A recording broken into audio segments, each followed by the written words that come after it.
I am the true alpha male, the living legend of hair loss. I'm going to check out a comment on a video that I received. It was called Norwood 1 or Norwood 2. Don't mean you're balding unless ... Of course, why did I say don't? It should be doesn't. I have an English degree. I know it should be doesn't. That's really weird.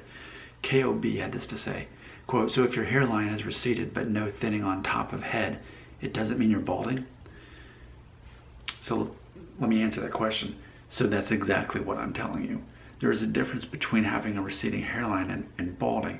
And in theory, we can get a little too technical here because then we're into, well, what's a maturing hairline versus a receding hairline? So if you're going to ask me, here's what I'm going to say. There's temples receding. To me, that's not at all a maturing hairline. Because I had receding temples. My temples started going back at age 17, and here I am at 38 and a half. And I still have this much hair. So to me, that's normal. That happens often to teenage boys.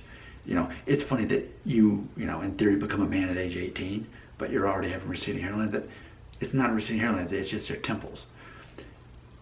If you're asking what a receding hairline is, well, see, even beyond the temples receding, then let's say you have a juvenile hairline, and we could say that your temples going back, we could say technically is in Norwood 1, which is completely normal. That's a full head of hair. That's zero hair loss. It's just a way of framing it. Beyond a juvenile hairline, which would be like David Schwimmer or something, or Liam Gallagher.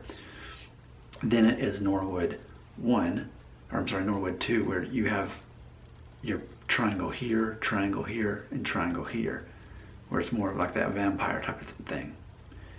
Okay, to me that is when we're talking about technically a receding hairline, once you have the V going on.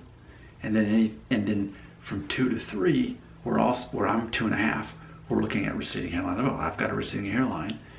Granted, I've still got a triangle here, so it's not that I'm actually balding. The roundness is ultimately equated with balding. Is basically the way I'm going to answer your question. When you see roundness, that's balding. But I've still got a point here, so I'm technically not balding per se. But what complicates it, to answer your question, but what if you're thinning?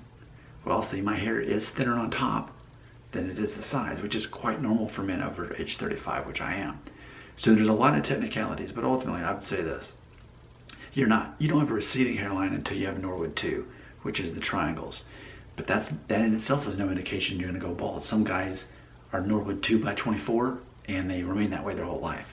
So there's a whole concept of trying to figure all this out. There's all kinds of scenarios. You could have a juvenile hairline, you have all your temples intact, and then you have diffuse thinning where basically you can see your scalp from all over by age 21. So in theory, that's a lot worse than if you were maybe even Norwood 3, where you had no thinning, but you just had the roundness.